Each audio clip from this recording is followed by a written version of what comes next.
Alhamdulillah wa sallallahu wa sallam ala rasulillah wa ala alihi wa sahbihi wa wala wa ba'd. Ọpẹ́ ni fún Ọlọ́run bá tí ó ṣe wá ní Mùsùlùmí tí ń ṣe sunna Nabi wa Muhammad sallallahu alaihi wasallam, tó fún wa ní ọdún tí a ṣe lọ níjọ́ Sunday, tó fún wa ní ọdún náà ṣe nírọ̀rùn, tó sì fún wa ní ìbádà ṣe nírọ̀rùn nínú àwẹ̀. Àbẹ̀ kódà ọ̀pọ̀lọpọ̀ orí rẹ̀ báyìí kó jẹ́ kó má yẹ kó wọ́n ní ìgbésí wa. So ọ̀rọ̀ kan wà tí ó yẹ kí a fèsì sí. Àwọn ìròyìn yẹn tí ń jáde lóríṣiríṣi, so tí àánà ti dá sí wait so táwọn ti já sí àti dá sí ń bẹ̀. So ṣùgbọ́n àwọn ọ̀rọ̀ mi wà igbe ìmọ̀ ni, so ló fi jẹ́ pé à ń láti dá sí. So ọ̀rọ̀ Sheikh Yahyah alfulani, ọ̀rọ̀ ustadh yahyah alfulani, so torí ká pè é ní Sheikh nígbà míì kò kí ń dáa tó, wáyé pé ń ṣe ní ẹni yẹn ẹni tí ẹ pé ìpè ní Sheikh rẹ̀ yóò máa jẹ́ ẹ̀tàn fáwọn èèyàn. So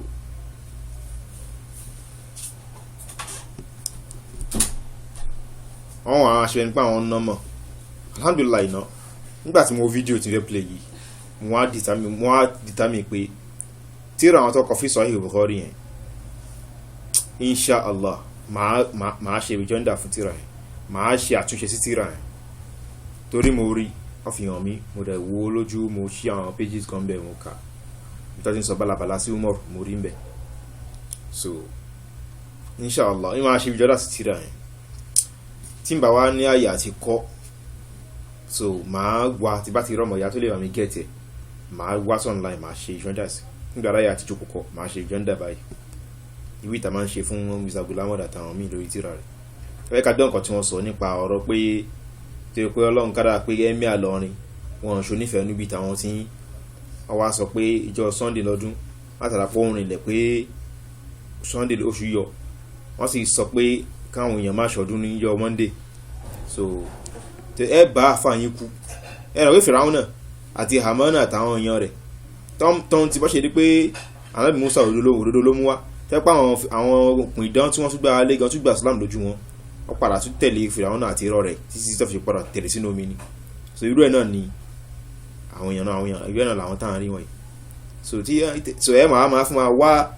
sọpọ́tì fún irọ́ bá àfààyàn sọ pé ọgbọ̀n lágbà. So ẹ̀mí àlọ́rin ọlọ́wọ́ náà tí wá ṣe kí ni Ọlọ́run tí wá ní kó tẹ̀lé àwọn ojú àwọn èèyàn gidi, àwọn mùsùlùmí majority pàjọ gbà wẹ̀ àjọṣọdún ní Sunday. ẹ̀wà fún máa sọ pé àwọn tó wá dùn mí tún fẹ́ sọ̀rọ̀ náà nìyẹn o. ẹ̀wà fún máa òrùjú wa tí yóò fi rò pé ìmọ̀ ní tẹ̀ mú wa táàfì rò pé òdo. So nìyẹn ni ìyìn tí a fẹ́ ṣe àtúnṣe lé lórí. So mi lè má rí àyè play òdo fídíò yín náà, but àwọn ọ̀rọ̀ kan tó wà ń bẹ fẹ́ kó jáde náà. Bismillah.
So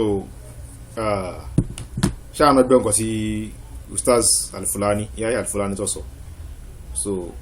ẹ máa rò pọ́ ọ̀rọ̀ tó ń sọ, ẹ máa rò pọ́rọ̀ ìmọ̀ ni, ọ̀rọ̀ ìmọ̀ kan dẹ̀ ni. So mi sọ náà mo láwọn ọ̀rọ̀ wọn kù, àwọn ọ̀rọ̀ wọn kọ́ kù nínú fídíò yìí. So wọ́n ní lóyìí tó ń sọ bàtẹ́lẹ̀ náà ni o. So pé ẹ máa rò pé wà lórí ọmọ náà ni ẹ sí lọ́nà. so àánà fìrò kó yẹ káà náà ṣàlàyé fún yín tó pẹ́ yín náà rò pé àlọ́nà ni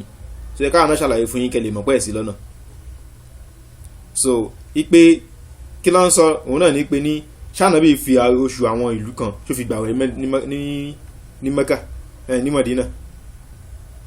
so ṣànàbí fi oṣù àwọn ìlú kan gbàwẹ̀ ní Mọ̀dínà. so láfi wò pé kí lẹ́yà ń jẹ́ ustaz lé lórí gan-an ṣé ẹ̀ nímọ̀ yìí tó ni àbí ẹ̀ ń mọ̀ ṣùgbọ́n àìlítẹ̀lé òdodo ló ń ṣe yín. so ó wà ní hadith dáadáa ó wà ní Sahihul Bukhari kò lẹ́yìn Sahihul Bukhari nìkan ní hadith yìí láti bá rẹ̀ pàdé. so kódà hadith yìí ń bẹ lórí èyí hadith táwọn àfáà máa ń kan máa fáyé o ó lè máa ka fíkì oúnjẹ mi fáwọn ọmọ o tó lè sọ pé ṣàhádà rajulin wahid yusamu bi shahadati rajulin wahid. so tí ò ní mọ̀ pé àwọn hadith tó wà gbẹ́lágbèrè àwọn tó ń kà ní tírafíkì àwọn àwọn hadith báyìí. so tòró wà náà tírafíkì yáà náà ti kà ń lè kéw pé a fi ìjẹ́rìí èèyàn kan a lè fi gbẹ̀rẹ̀ wẹ̀ ṣùgbọ́n tó bá di túnú ìjẹ́rìí èèyàn méjì la máa ń gbà gẹ́gẹ́ àwọn hadith náà ló bí àwọn kan yìí o tó pé tó ń pè lẹ́sìn náà pè fíkì ọ̀rọ̀ Qur'an náà hadith náà alẹ́ ẹni mọ̀ qala Allahu qala rasul náà pè ní mọ́ náà ní tọ́lọ́run sọ tánà bí sọ qala sahabatu ní táwọn sàhábé sọ hum dhawul iman wọn àwọn náà ní aṣáájú níbi ìgbàgbọ́ àti ìmọ̀ ẹ̀sìn. mal ilmu nasduka lil khilafi safahatan ìbọn ń ṣe kókò máa ṣàmà mú àríyànjiyàn kó máa fi àìmọ̀ kan jiyàn àti wá ìlẹ́kọ̀ọ́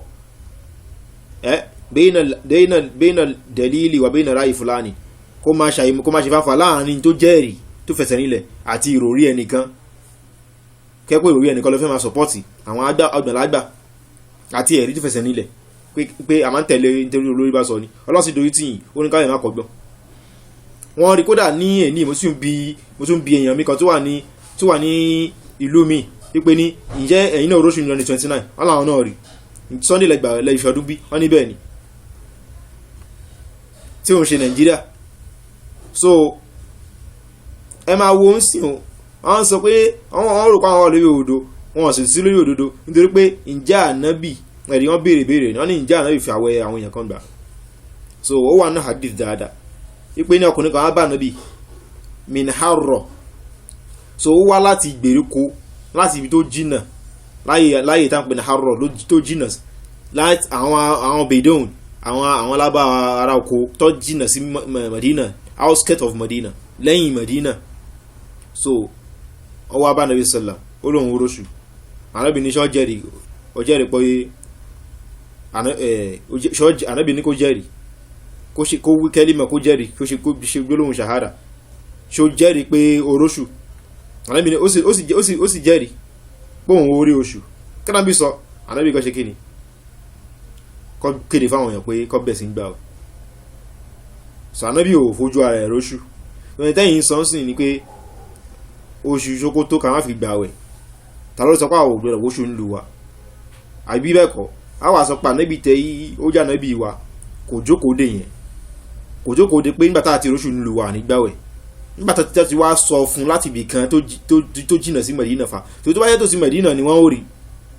bọ̀tẹ́ kó jìnnà náà lọ fi lè ṣe pé àwọn ọlọ́ọ̀rí níbi tó wà àwọn ànábì ò rí tó pé súnà náà ni pé ìlànà náà ni pé tó a di àsìkò tóṣù ànábì máa ń ní káwọn sọ̀rọ̀ máa wá oṣù wọn kálukú bọ́tà wọn máa fojú wọn wá èyí tàn fi micro telescope wá nísìn. so wọ́n wá ní láti ibi tẹ́ pé ó jìnnà kúrò ní Mẹ̀dínà láti pé wọ́n lè rí gẹ́gẹ́ bí ẹ pé a wà ní Ìbàdàn wọ́n wá ń bá wa rí oṣù ní Ọ̀yọ́ town. so ó wá bá ànábì náà bẹ́ẹ̀ so ó sọ fún ànábì wa sọ pé àwọn ò tí ì lóṣù tiwa o ànábì ní kókọ̀ búra kókọ̀ jẹ́rìí káfí kalẹ̀ kọ́kàn á lè balẹ̀ ó sì jẹ́rìí ànábì sì ní kí gba ayé máa gbà àwẹ̀ torí ẹnìkan yìí. so kó di zùtọ́nù kó wá túrí láti ibi tó jìnnà náà bákan náà ní Sókótó so káyé jẹ́ fi gbọ́ torí pé kò ní ìkáwọn ṣẹ̀ dààmú social ayé ti jálura nísìn wọ́n kọ̀ lọ́nṣẹ̀ online ni àti róṣù tóun tí kó tún wá jẹ́ olórí tó gbọ́dọ̀ táà ń dúró dè ní ìlú ti wà pé kó ṣe kí ni kó ànáùnsì torí pé ànábì lólórí ni sàbẹ̀ ìfìlọ́ bá nàbí fa tí ànábì tí wáyé pé ànábì wà ànáùnsì kódà kó gbogbo ayé rí anybody nígbàwẹ̀ so kò tún ṣe pé kẹ́ tó rí nílùú torí pé irú ẹ̀yin nísìn àìmọ̀ kan tó ń ṣe yín ni pé kódà tẹ́ bá ti rí ní Ìlọrin yín tí Sheikh Sultan ò tí rí ẹ kọ̀ bẹ̀rẹ̀ àwẹ̀ ti yín tàbí bẹ́ẹ̀ kọ́ so bẹ́ẹ̀ kọ́ o a tún jẹ́ kí a lọ bá olórí ní wàá announce ẹgbẹ́ bẹ́ẹ̀ pé olórí náà ni ó pàṣẹ tá a fẹ́ ṣe kíni tá a fẹ́ túnú a fẹ́ lọ jagun ẹ̀sìn sìn olórí náà ni ó sọ kíni inú májẹ̀mú tá a fi jagun ẹ̀sìn tá a fi borí òun náà ní kẹ́ pé olórí ló sì ń kà máa lọ otherwise á jẹ́ ọba ńláyà so àwọn nǹkan tẹ́ ẹ̀ gbọ́yé nínú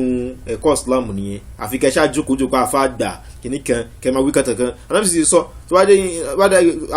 àpẹẹrẹ gbà máa yí kan ìgbà náà ni pé gbogbo àwọn olùpèpè olóyèpè tẹ́ pé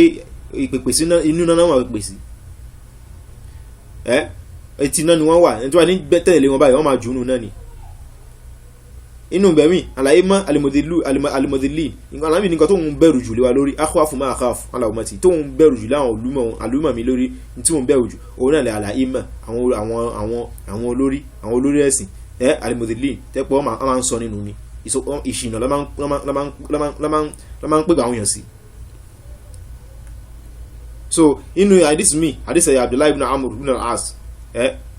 òun sọ pé ànábì ní pé tó bá yá Ọlọ́run ka ìmọ̀ kúrò lẹ̀ yóò máa pa àwọn olùmọ̀ tí bẹ́ẹ̀ pé ìtàkàtà náà sọ̀rọ̀ sàn juhalan ohun táwọn fi ṣe olùmọ̀ àwọn aláìmọ̀kan ni gẹ́gẹ́ bẹ́ẹ̀ náà yín fa ìmọ̀kan inú fi sọ yìí Bukhari yín tẹ́ ń pe Umaru tẹ́ ń sọ pé Umaru terrorist ni so àwọn aláìmọ̀kan náà fi ṣe olórí ìlú wọ́n fàṣú ìlú wọ́n wà bí wọ́n lè rẹ̀ sí wọ́n máa dájọ́ bigayri ilm wọ́n máa ṣe after bigayri ilm fàdọ́lù wàdọ́lù wọ́n sọnù wọ́n tún sàwọn èèyàn wọ́n fi àìmọ̀kan dájọ́ wọ́n sọnù wọ́n tún sàwọn èèyàn so orú yín bá dànù bí n bá wí so ilé náà jẹ́ fáwọn èèyàn táwọn náà tafẹ́ gbòdòdó pé kò sọ̀rọ̀ níbi ọ̀tí àbáyìn sọ yìí àìmọ̀kan ló ń ṣe wọ́n àìmọ̀kan tó clear ló ń ṣe wọ́n àyíbẹ̀kọ́ ìfẹ́ ẹnu ìkan méjì yóò ṣà ń ṣe wọ́n kálá kó dákun kí kó fi wọ́n mọ̀nà kó tó létí fún wọn kó sì jẹ́ ká náà kárí òdo ká sì máa dà òdo ká sì máa dótò òdo wasallahu wasallam ala rasulillah wa alihi wa sallam subhanakallahu bihamdik shalla la ilaha illa anta astaghfiruka wa atubu ilayk wassalamu alaikum wa rahmatullahi wa barakatuh so ẹ dákun ẹ bá wa share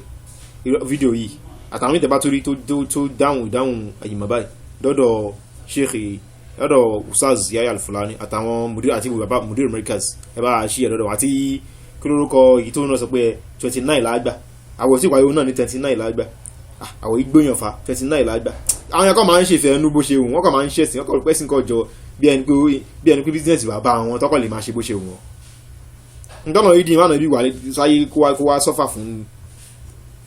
alábòdà kò ṣàánú wa.